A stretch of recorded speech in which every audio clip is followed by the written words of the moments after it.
রাজধানীর শিশু হাসপাতালের পঞ্চম তলায় ১.৫ ঘণ্টার আগুনে পুড়েছে নিবিড় পরিচর্যা কেন্দ্র আইসিইউর জরুরি যন্ত্রপাতি। আগুন লাগার পরপরই তাৎক্ষণিকভাবে আইসিইউ থেকে সরিয়ে নেওয়া হয় রোগীদের।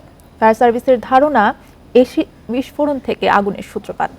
এ ঘটনায় ৫ সদস্যের তদন্ত কমিটি গঠন করা হয়েছে। শুক্রবার বেলা ১:৩০ রাজধানীর শিশু হাসপাতালের বি ব্লক ভবনে আগুন লাগার খবর ছড়িয়ে পড়ে আতঙ্ক। ছুটোছুটি শুরু হয় রোগী ও স্বজনদের। ধোঁয়ায় আচ্ছন্ন হয়ে পড়ে ভবনের পঞ্চম তলার কার্ডিয়াক আইসিইউ। অতি দ্রুত সেখানে উপস্থিত হয় ফায়ারের 2টি ইউনিট, পরে আরও যোগ দেয় 3টি ইউনিট। বেসিনের কাছে একটা এসি আছে, ওইখান থেকে আগুন লাগছে। আমি সাথে সাথে বলছি মেইন সুইচ অফ করো, বাচ্চা শিফট করো।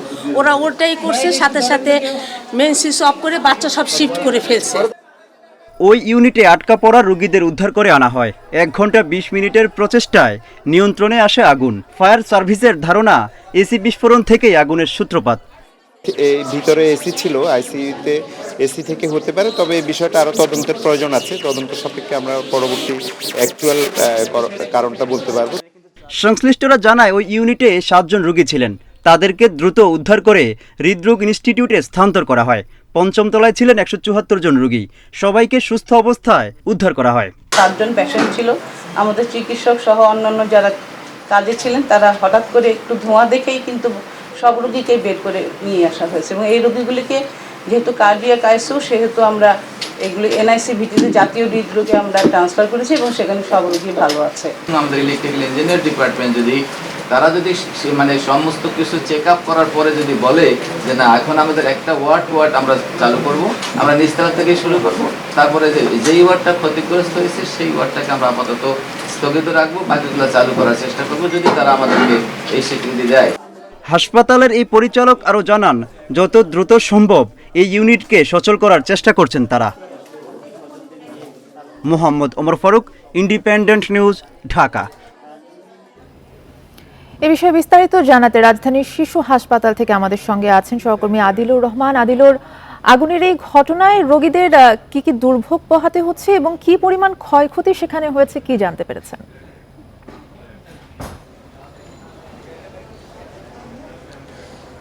দেখুন, দুর্ভোগের কথা যদি আসলে বলতে হয়, দুর্ভোগ হয়েছে বিশেষ করে যে ইউনিটটিতে, অর্থাৎ কার্ডিয়াক যে আইসিইউ যেখানে আসলে আগুনের সূত্রপাত, সেখানে যারা ভর্তি ছিলেন তাদের কিন্তু আসলে দুর্ভোগ পোহাতে হয়েছে। এবং এর পাশাপাশি বি ব্লকে যে রোগী ছিল 174 জন, সেই রোগীদেরকে, সেই শিশুদেরকে বিভিন্ন যে ওয়ার্ডগুলো আছে বা অন্যান্য যে ফ্লোরগুলো এখন সচল কিন্তু বলা যায় শিশু হাসপাতাল, শুধুমাত্র 5 তলার যে কার্ডিয়াক আইসিইউ যে বিভাগটি, সেই বিভাগটি কিন্তু আসলে বন্ধ আছে। সেই বিভাগের যে যারা ছিলেন তাদেরকে হৃদরোগ ইনস্টিটিউটে স্থানান্তর করা হয়। স্থানান্তর করতে গিয়ে কিন্তু আসলে কিছুটা যে ভোগান্তি, সেই ভোগান্তির মধ্যে কিন্তু আসলে তাদের পড়তে হয়েছে। কিছুক্ষণ আগেও আমরা এই হাসপাতালে চিকিৎসা নিচ্ছেন এমন শিশুর স্বজনদের সাথে আমরা কথা বলার চেষ্টা করেছিলাম। তারা যেটি আসলে বলছেন যে এই মুহূর্তে আসলে হাসপাতালের অন্যান্য যে ওয়ার্ডগুলো আছে বা অন্যান্য যে বিভাগগুলো আছে, সেই বিভাগে অন্যান্য স্বাভাবিক সময়ের মতো যে চিকিৎসা সেবা, সেই চিকিৎসা সেবাই কিন্তু আসলে চলছে। আর আপনি ক্ষয়ক্ষতির বিষয়টি আসলে বলছিলেন, ক্ষয়ক্ষতির বিষয়টি এখন পর্যন্ত কিন্তু আসলে নিরূপণ করা সম্ভব হয়নি। এরই মধ্যে একটি তদন্ত কমিটি গঠন করা হয়েছে। সেই তদন্ত কমিটি কাজ শুরু করেছে। সেই তদন্ত কমিটি 3 দিনের মধ্যে একটি তদন্ত প্রতিবেদন জমা দিবে এবং সেই জায়গাটিতে আসলে বোঝা যাবে যে এই আগুনে ক্ষয়ক্ষতি কেমন হয়েছে, এই আগুনটিতে আসলে আগুনের সূত্রপাতটি আসলে কি ছিল, সেই বিষয়গুলো কিন্তু আসলে উঠে আসবে। তবে প্রাথমিকভাবে ফায়ার সার্ভিসের পক্ষ থেকে আসলে যেটি আসলে জানানো হয়েছিল যে এসির যে বিস্ফোরণ, সেই বিস্ফোরণ থেকেই কিন্তু আসলে এই যে আগুনের সূত্রপাত, সেই আগুনের সূত্রপাতটি হয়েছে, আগুনের সূত্রপাতটি হয়েছে। তো আমার কাছে শিশু হাসপাতাল থেকে এটি ছিল এখনকার সবশেষ। ধন্যবাদ আপনাকে। আদিলুর রহমান জানাচ্ছিলেন শিশু হাসপাতাল থেকে। বিএনপি যত নেতাকর্মী গ্রেপ্তারের দাবি করছে সেই ধারণ ক্ষমতায় দেশের জেলগুলোতে নেই বলে জানিয়েছেন প্রধানমন্ত্রী শেখ হাসিনা। এতে তার প্রশ্ন, তবে কি সব অপরাধী বিএনপি কর্মী কিনা? সকালে গণভবনে কৃষক লীগ নেতাদের সঙ্গে শুভেচ্ছা বিনিময়ের পর তিনি আরও বলেন, তাদের বিরুদ্ধে চলমান মামলাগুলো দ্রুত নিষ্পত্তি হওয়া উচিত। কৃষক লীগের 52তম প্রতিষ্ঠাবার্ষিকীতে গণভবনে আসেন সংগঠনের কেন্দ্রীয় কমিটির নেতারা। এ সময় প্রধানমন্ত্রী শেখ হাসিনাকে ফুল দিয়ে অভিনন্দন জানান তারা। পরে সবার সঙ্গে শুভেচ্ছা বিনিময় করেন আওয়ামী লীগ সভাপতি। নিজ বক্তব্যে খাদ্য পুষ্টি নিরাপত্তা নিশ্চিতে আওয়ামী লীগ বরাবরই কৃষির উন্নয়নে গুরুত্ব দিয়ে আসছে উল্লেখ করে তিনি বলেন, এ খাতে কখনোই মনোযোগ দেয়নি বিএনপি। সারের দাবিতে যখন কৃষকরা আন্দোলন করলো, খালেদা জিয়া 18 জন কৃষককে হত্যা করলো। আমি নিজে সেই ঘাটাইল, মহিমাগঞ্জ থেকে শুরু করে বিভিন্ন জায়গায় আমরা ছুটে গেছি, মানুষের পাশে আমরা দাঁড়িয়েছি। বলেছিলাম যে আমরা যদি কোনোদিন ক্ষমতা আসতে পারি তো সার কৃষকের ঘরে যাবে। তাছাড়া বিএনপি নেতাকর্মীদের বিরুদ্ধে চলমান মামলা প্রসঙ্গে প্রধানমন্ত্রী বলেন, তাদের বিরুদ্ধে কোনো মামলা রাজনৈতিক নয়, সবই সহিংসতা ও দুর্নীতির। ওদের মধ্যে কোনো মামলা তো পলিটিক্যাল মামলা না, প্রত্যেকটা মামলা হচ্ছে অগ্নিসন্ত্রাসের মামলা। তারা মানুষ হত্যা করেছে আগুন দিয়ে। এই তো 28 অক্টোবর যে ঘটনা তারা ঘটালো, এই নির্বাচন ঠেকাতে যে রেলে আগুন দিয়ে যে মা শিশুকে পুড়িয়ে মারলো, তো যারা এগুলি করবে তাদের বিরুদ্ধে মামলা হবে না? তাদেরকে কি মানুষ পূজা করবে? মামলাগুলো আরও দ্রুত শেষ করে এগুলির শাস্তিগুলি আরও দিয়ে দেওয়া উচিত, তাহলে এই কান্নাকাটি কমতে পারবে। 60 লাখ নেতাকর্মী গ্রেপ্তারের যে দাবি বিএনপি করছে, সে প্রসঙ্গে সরকার প্রধান বলেন, দেশের কারাগারে এর ধারণ ক্ষমতাই নেই। তাই তার প্রশ্ন, তবে সব কারাবন্দী বিএনপি কর্মী? তাদের 60 লক্ষ লোক নাকি গ্রেপ্তার, তো ঠিক 60 লক্ষ তো আমাদের ধারণ ক্ষমতাও নেই জেলে। তারপর যদি বাদ দিয়ে যতজন ধারণ ক্ষমতা, যত জেলে আছে যারা, তার মানে তারা সবাই বিএনপির ক্রিমিনাল, এটাই তো তারা বলতে চাচ্ছে। তার মানে এই বাংলাদেশের যত অপরাধ, সে অপরাধের সবই করে বিএনপি। সরকার কৃষিতে 26,000 কোটি টাকা ভর্তুকি দিচ্ছে জানিয়ে প্রধানমন্ত্রী বলেন, জাতির পিতার দেখানো পথে সমবায় কৃষি নিশ্চিত করা হলে দেশে কখনো খাদ্যের সংকট হবে না।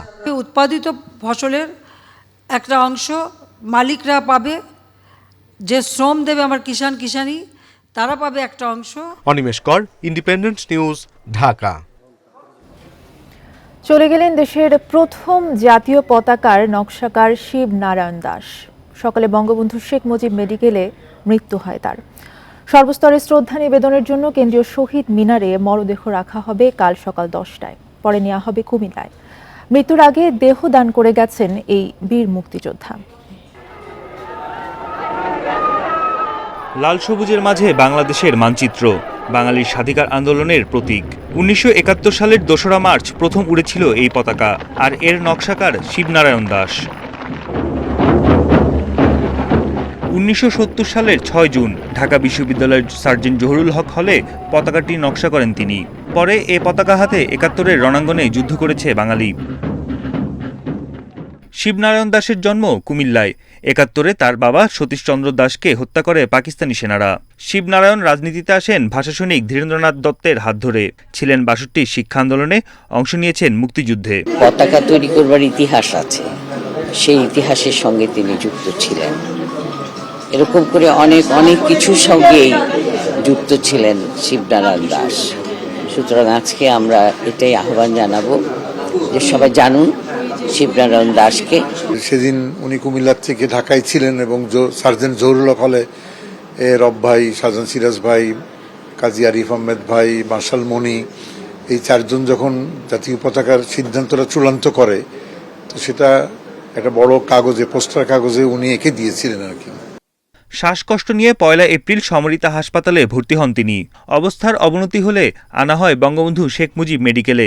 শুক্রবার সকালে এখানেই মারা যান বাংলাদেশের প্রথম পতাকার নকশাকার। দেশের জন্য উনি করেছেন, সেটার ক্রেডিট উনি কোনোদিনও নিতে চাননি, এবং আমরাও কোনোদিনও আমার বাবা এটা করেছেন বা করবেন এরকম আমরা ক্রেডিট নিতে চাই না।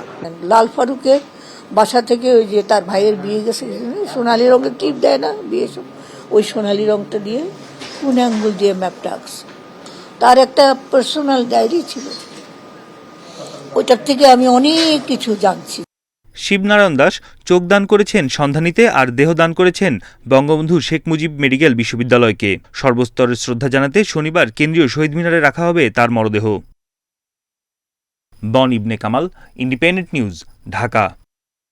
হযরত শাহজালাল আন্তর্জাতিক বিমানবন্দরের 3rd টার্মিনালে টিনের নিরাপত্তা বেষ্টনী ভেঙে একটি বাস ভেতরে ঢুকে পড়লে এর ধাক্কায় সিভিল এভিয়েশনের এক প্রকৌশলী নিহত হয়েছেন। নিহত প্রকৌশলীর নাম মাইদুল ইসলাম সিদ্দিকী বলে জানা গেছে। প্রত্যক্ষদর্শী ও বিমানবন্দর থানা পুলিশ জানায় সকাল 10টার দিকে ঢাকা এলিভেটেড এক্সপ্রেসওয়ের সামনে রায়দা পরিবহনের একটি বাস নিয়ন্ত্রণ হারিয়ে তৃতীয় টার্মিনালের ভেতরে ঢুকে যায়। এ সময় রাস্তা দিয়ে মোটরসাইকেল চালিয়ে যাচ্ছিলেন সিভিল এভিয়েশনের উপসহকারী প্রকৌশলী মাইদুল ইসলাম। তার মোটরসাইকেলটি রায়দা পরিবহনের বাসটির নিচে চাপা পড়ে। পরে গুরুতর আহত অবস্থায় কুর্মিটোলা জেনারেল হাসপাতালে নিয়ে যাওয়া হলে তো কর্তব্যরত চিকিৎসক তাকে মৃত ঘোষণা করেন।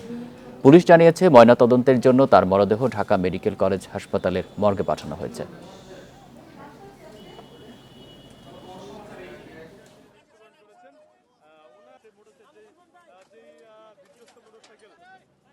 রায়দা পরিবহন নিয়ন্ত্রণ হারিয়ে এখানে ওই এডিসির যে কাজ চলতেছে, এডিসির টিনের বেড়া মানে দুমড়ে মুচড়ে ওই যে মোটরসাইকেল আরোহী উনি আমরা পরিচয় জানতে পারছি যে উনি সিভিল এভিয়েশনের একজন ইঞ্জিনিয়ার। তো ওনাকে সহ দুমড়ে মুচড়ে ভিতরে ঢুকে পড়ে যায়। ভিকটিমকে আমরা হাসপাতালে নিয়ে যাই, কুর্মিটোলা হাসপাতালে যাওয়ার পথে সে মারা যায়। নির্ধারিত সময়ের একদিন আগে রোববার দুবাই পৌঁছাবে সোমালিয়ায় জলদস্যুদের কবল থেকে সদ্য মুক্ত হওয়া জাহাজ এমভি আব্দুল্লাহ। শুক্রবার এমভি আব্দুল্লাহ থেকে পাঠানো সবশেষ বার্তায় এমন তথ্যই জানানো হয়েছে। গত বুধবারের পর থেকে জাহাজটিকে আর পাহারা দিচ্ছে না অন্য কোনো জাহাজ। ফলে এমভি আব্দুল্লাহকে দুবাই অভিমুখে একাই অগ্রসর হতে হচ্ছে। তবে জাহাজটি ইতিমধ্যে সমুদ্রের অতি ঝুঁকিপূর্ণ এলাকা অতিক্রম করেছে। সোমালীয় জলদস্যুরা জাহাজটিকে যেখানে আটক করে রেখেছিল তার থেকে প্রায় 970 নটিক্যাল মাইল দূরে এবং সোমালিয়া উপকূল থেকে প্রায় 687 নটিক্যাল মাইল দূরে অবস্থান করছে। জাহাজের সব নাবিক ভালো আছেন, তারা নিরাপদে আছেন। গত 12 মার্চ ভারত মহাসাগর থেকে 23 নাবিক সহ এমভি আব্দুল্লাহকে জিম্মি করেছিল সোমালিয়ার জলদস্যুরা।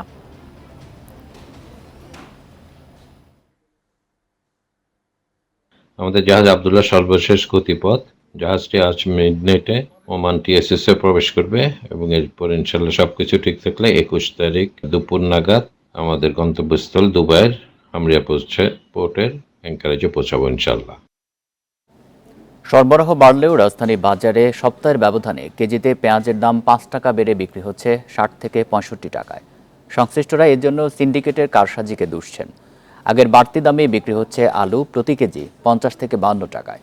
এছাড়া বোতলজাত সয়াবিন তেল লিটারে 4 টাকা বাড়লেও বাজারে এখনও আসেনি নতুন দামের তেল।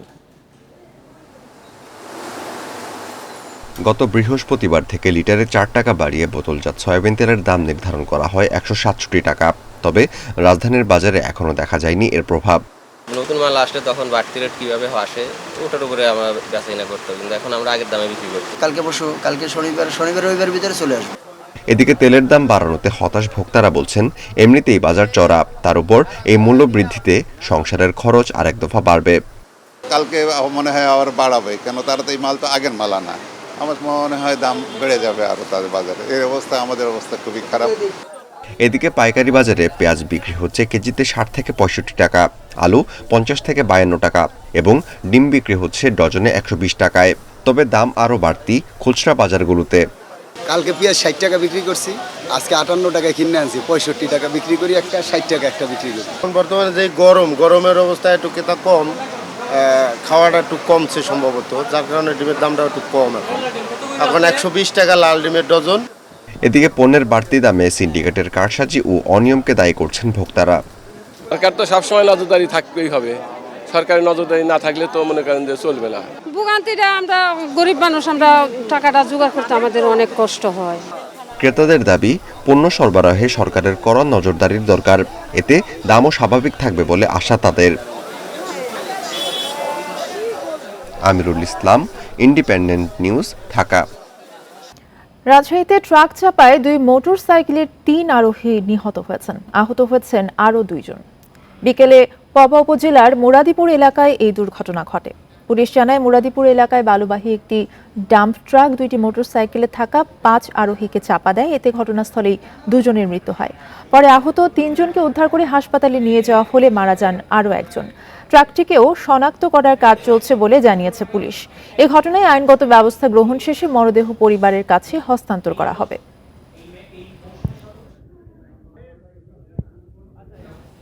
আইএমএফের শর্ত পূরণে আগামী অর্থ বছরে 1,70,000 কোটি টাকা ভ্যাট আদায় করতে চায় জাতীয় রাজস্ব বোর্ড এনবিআর। এজন্য ছাড় কমানো, সিগারেটের কর বাড়ানো সহ 3 বিষয়ে জোর দেওয়ার চিন্তা করছে তারা। অর্থনীতিবিদরা বলছেন ভ্যাট আদায় বাড়াতে ফাঁকি বন্ধে বেশি জোর দেওয়া উচিত। এনবিআরের হিসেবে চলতি অর্থ বছরে ভ্যাট আদায় হবে 1,45,000 কোটি টাকা। এ ধারা বহাল থাকলে আগামী অর্থ বছরে তা দাঁড়াবে 1,60,000 কোটিতে। তবে আইএমএফের শর্ত পূরণে দরকার হবে আরও প্রায় 10,000 কোটি টাকা। আর এই অর্থ জোগাতে আসছে বাজেটে ভ্যাট ছাড় কমানো ও সিগারেটে কর বাড়ানোর কথা ভাবছে এনবিআর। পাশাপাশি ফিসকাল ডিভাইস ব্যবহারে বাড়তি ভ্যাট আদায়ের আশাও তাদের। তবে ভ্যাট আদায় বাড়াতে ফাঁকি বন্ধে করা উদ্যোগ চান অর্থনীতিবিদরা। তাতে এড়ানো যাবে জনজীবনের নেতিবাচক প্রভাব। বলছেন ভ্যাট ছাড় বাতিলের সিদ্ধান্ত নিতে হবে সতর্কভাবে। সাধারণ ভোক্তারা কিন্তু কর দিচ্ছেন, কিন্তু অনেক ক্ষেত্রে তো কোম্পানিগুলো দিচ্ছেন। এই এভিডেন্স আমরা বিভিন্ন সময় পেয়ে থাকি। কৌশল যদি হয় ভ্যাট আদায় বাড়ানোর, যে আমি কর ফাঁকি রোধ করে ভ্যাট আদায় বাড়াবো, তাহলে অবশ্যই এটা সাধারণ মানুষের উপরে চাপটা পড়বে না। সরকার খরচ কাটছাট করায় এবছর ভ্যাট আদায় কম হচ্ছে, বেসরকারি আমদানি কমায়ও আদায় কম হচ্ছে। এনবিআর মনে করছে সরকারি ব্যয় ও আমদানি না বাড়লে লক্ষ্য অর্জন কঠিন হবে। তবে রাজস্ব বাড়াতে হলে বিনিয়োগ বান্ধব পরিবেশ চান ব্যবসায়ীরা। যে আরও বেশি আপনি ভ্যাট কালেক্ট করবেন, এটা কিন্তু একটা স্ট্রাকচার চিন্তা ভাবনা না। এখান থেকে আমাদের বেরিয়ে আসতে হবে। আমাদেরকে আগে লোকজনকে বেশি কর্মসংস্থান ক্রিয়েট করতে হবে এবং কর্মসংস্থান ক্রিয়েট করার জন্য একটা ব্যবসায়িক সুলভ, ব্যবসায়িক ইকোনমিক ফ্রেন্ডলি এনভায়রনমেন্ট ক্রিয়েট করতে হবে। 28 এপ্রিল ঢাকায় আবার শুরু হচ্ছে আইএমএফের সঙ্গে এনবিআরের আলোচনা। ভ্যাট বাড়ানোর এসব পরিকল্পনা গুরুত্ব পাবে ওই বৈঠকে। Ruhul Amin, independent news, Dhaka. শুরু হয়েছে বিশ্বের সর্ববৃহৎ গণতান্ত্রিক দেশ ভারতের লোকসভা নির্বাচন। এর মধ্যে প্রথম ধাপে 17টি রাজ্য এবং 4টি কেন্দ্রশাসিত অঞ্চলের 102 আসনে ভোট গ্রহণ শেষ হয়েছে। এ নিয়ে আরও জানাতে কলকাতা থেকে যোগ দিচ্ছেন সহকর্মী দেবপ্রসাদ অধিকারী। দেবপ্রসাদ, প্রথম ধাপের তো ভোট গ্রহণ শেষ হয়েছে, কেমন হলো ভোট গ্রহণ? কোথাও কোনো সহিংসতার ঘটনা ঘটেছে কিনা? বিশেষ করে মণিপুর এবং ছত্তিশগড়ের পরিস্থিতি কেমন ছিল? দেখুন, প্রথম দফার ভোট 6টা নাগাদ শেষ হয়ে গেছে, কারণ 6টা পর্যন্ত নির্ধারিত সময় ছিল এবং সেই 6টা পর্যন্ত পশ্চিমবাংলার যে 3টি লোকসভা কেন্দ্রে নির্বাচন হয়েছে, বিক্ষিপ্ত কিছু ঘটনা ঘটেছে, বিশেষ করে কোচবিহার এবং জলপাইগুড়িতে। এই ছাড়া তেমন বড় কিছু ঘটনা ঘটেনি। তবে বিক্ষিপ্ত ঘটনায় বেশ কয়েকজন আহত হয়েছেন। তবে একটা কথা বলা যায় যে মোটের উপর সারা ভারতে যে 21টি রাজ্য এবং কেন্দ্রশাসিত অঞ্চলে ভোট হয়েছে, তাতে মোটের উপর শান্তিপূর্ণ বলা চলে। কারণ এখনো পর্যন্ত মণিপুরে দু একটি ঘটনা ছাড়া, অর্থাৎ মণিপুরে গুলি চালার ঘটনা, ভোট কেন্দ্রে গুলি চালার ঘটনা ছাড়া এমনিতে সেরকম কিন্তু বিক্ষিপ্ত ঘটনার আমাদের কাছে তথ্য এসে পৌঁছয়নি বা সেরকম ঘটনা ঘটেনি। তবে একটা জিনিস আপনাকে জানিয়ে রাখি যে এই এবারে যে ভোট পার্সেন্টেজ, সেই পার্সেন্টেজ কিন্তু অনেকটা ভালো হয়েছে, ভালো পড়েছে। এই আন্দামান এবং নিকোবর দ্বীপপুঞ্জে সর্বশেষ খবর পাওয়া পর্যন্ত 56.87% ভোট পড়েছে। অরুণাচল প্রদেশে 63.27% ভোট পড়েছে। আসামে ভোট পড়েছে 70.77%। বিহারে ভোট পড়েছে 46.32%। ছত্তিশগড়ে ভোট পড়েছে 63.41% এবং জম্মু ও কাশ্মীরে ভোট পড়েছে 65.08%। লাক্ষাদ্বীপে ভোট পড়েছে 59.02%। মধ্যপ্রদেশে ভোট পড়েছে 63.25%। মহারাষ্ট্রে ভোট পড়েছে 54.85%। মেঘালয়ে ভোট পড়েছে 69.91%। মিজোরামে ভোট পড়েছে 52.62%। নাগাল্যান্ডে ভোট পড়েছে 55.75%। পদুচেরিতে 72.84%। রাজস্থানে ভোট পড়েছে 50.27%। তামিলনাড়ুতে ভোট পড়েছে 62.02% এবং ত্রিপুরায় ভোট পড়েছে 76.10%। উত্তরপ্রদেশে ভোট পড়েছে। দেবপ্রসাদ, তার মানে ভোট মোটামুটি সুষ্ঠুই হয়েছে, বিক্ষিপ্ত কিছু ঘটনা ছাড়া। ধন্যবাদ আপনাকে। এই ছিল সংবাদ সন্ধ্যায়। ইন্ডিপেন্ডেন্ট টেলিভিশনের আরো খবর জানতে চোখ রাখুন ফেসবুক, ইউটিউব এবং এক্স। ধন্যবাদ।